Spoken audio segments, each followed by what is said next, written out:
Do you want to know how you can check your prompt history in Wombo Dream?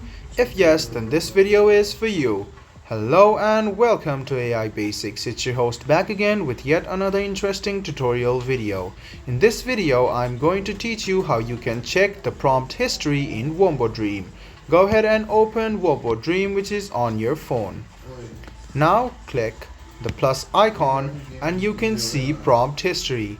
Tap on prompt history and you can see the recent prompts which you had given to Wombo Dream to create your artwork. Let me show it to you once again, guys, how you can check your prompt history in Wombo Dream. Go ahead and open Dream by wombo.art and then click on your plus icon.